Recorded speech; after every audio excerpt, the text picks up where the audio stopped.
A up me odes. It's Rowie here. It is Saturday night, and so I thought I would treat you all to a little movie review. A lot of you who don't know, I have mentioned this in the past, but my first ever YouTube channel was were film reviews, and that was taken down. Probably because it was even worse than this. It was just done in front of a decrepit laptop. It was pretty bad. But we're gonna reignite that fire this evening with a rubbish film review, and I'll have a beer while I'll be doing it. I've got my last can of this year's Verdant Putty, so we'll see what 2 and a bit months in the can have done to this. It has been kept in the fridge the whole time. Now, the film that I want to talk about. So last night I was sat around the living room, and Trina came in and she said to me, "Dave, would you like to watch a film?" And I said, "Yeah, I'd love to watch a film actually." And she said, "Do you want to watch this film? It's called Boiling Point." And I said, "Yeah, I'd love to. I watched it years ago. I thought it was brilliant." And she said, "You big stupid liar. You didn't watch it years ago because it only came out last year." And so she puts on this film called Boiling Point, and instead of it being the remake of the 1993 Wesley Snipes and Dennis Hopper film that I was hoping, it was in fact a chef fella being followed around by a guy with a camera for 90 minutes.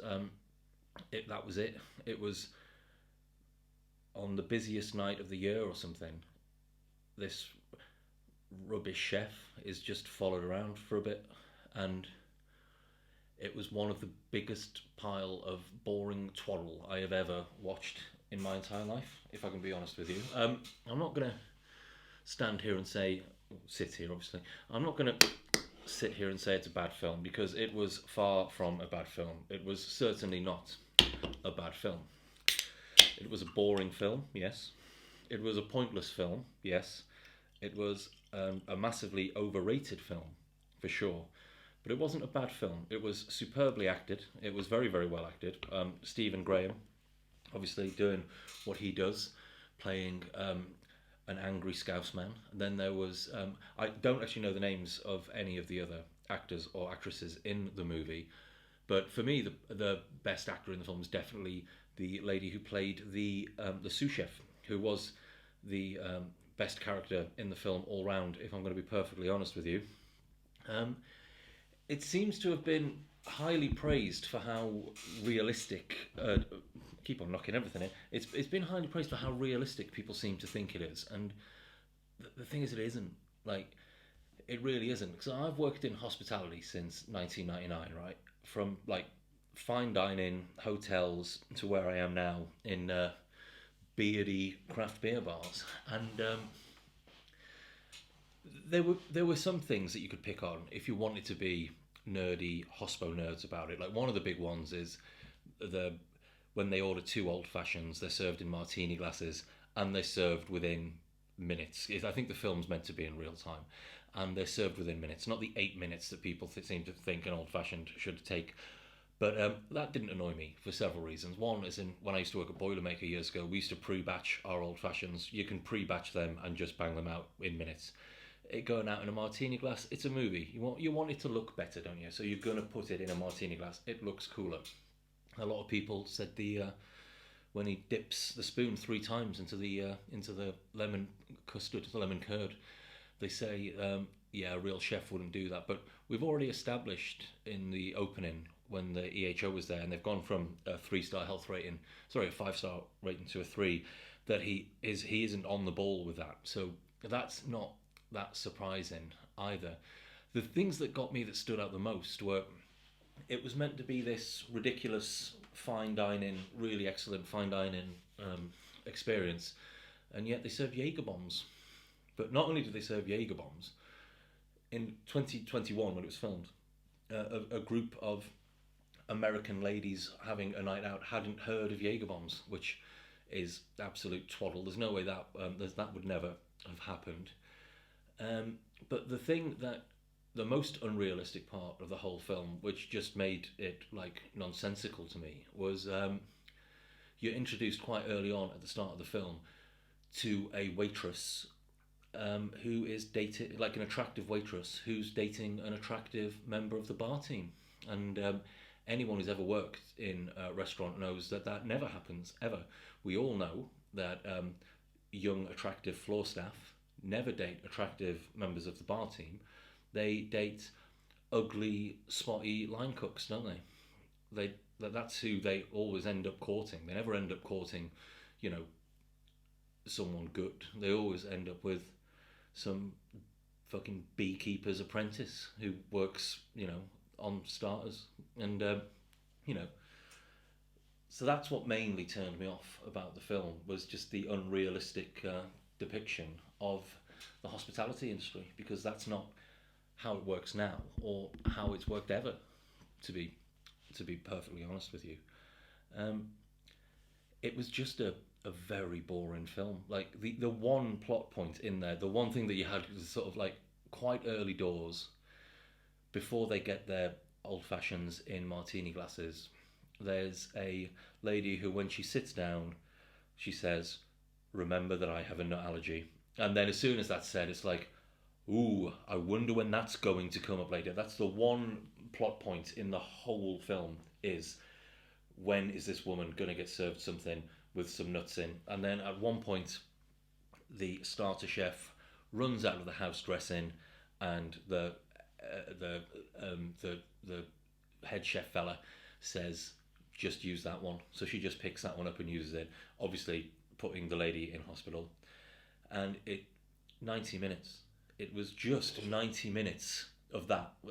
It was 90 minutes of that. It was absolutely dreadful. It was so boring. And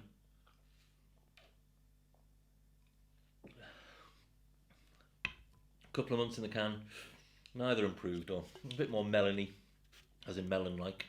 So it's quite melon-like, quite peachy still. Yeah, very nice indeed. So that's my last can of this year's Verdant Putty right there.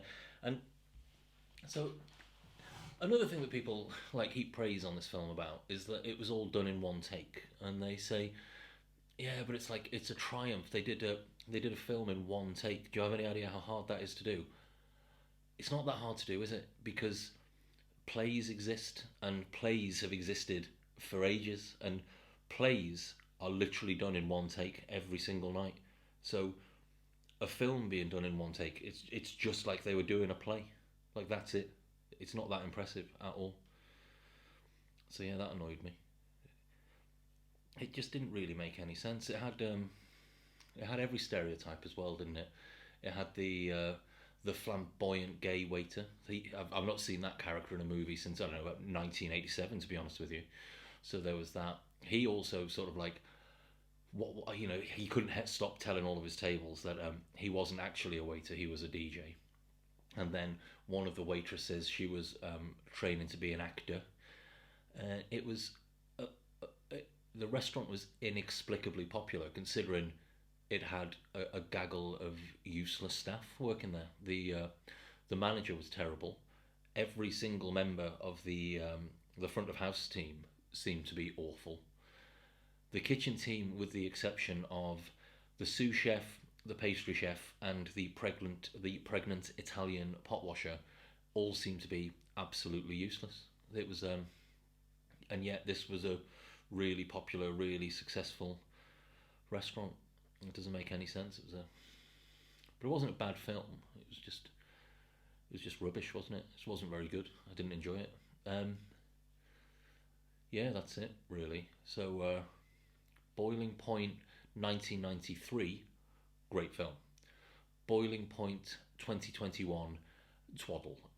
Yeah, just a camera crew following people in a shift that, in the grand scheme of things, wasn't even that eventful, really. It was, and people are sort of like, oh yeah, oh, it made me so anxious. It made me so anxious watching it, and it's like, how? Like, it was. I think maybe a year's worth of bad things happened in one shift, like, but and not like not a particularly eventful year either. It was just a bunch of things happened, most of which were down to bad planning and preparation on the side of management. To be honest with you, but It had some characters that I recognised. I'd say the racist gentleman, or the racist customer, I think was on either table 13 or table 7. He should go down in cinema history of villains like Sauron or Darth Vader maybe, because he was a real piece of shit. But yeah, Boiling Point, not a good film. No, not a bad film, just a very boring film. If you like to spend 90 minutes waiting to find out if someone's going to have a bad reaction to some peanut oil, then you're in luck. You will love it. But if you're not an idiot, you will probably think it's a very very boring film. So yeah, well, thank you for watching. If you enjoyed the video, give me a like and a subscribe. I am going to watch Sex in the City, the movie, because I have been challenged to watch that and then do a movie review. I don't know when I'll do that because I'll probably be doing some sort of drunken WrestleMania type things over the weekend. So yeah, you've got that to look forward to. So as always, give me a like and a subscribe if you enjoyed the video. Give me a like and a subscribe even if you didn't like the video. Thank you very much indeed, as always, for watching. Have yourself a lovely evening. Yeah, one mouthful of beer in that one. One mouthful of beer. Absolutely dreadful. There we go. The beer wasn't dreadful. Yeah. Boiling point. Boiling pointless, more like. Yeah, thank you very much indeed. See you in a bit. Yeah, bye.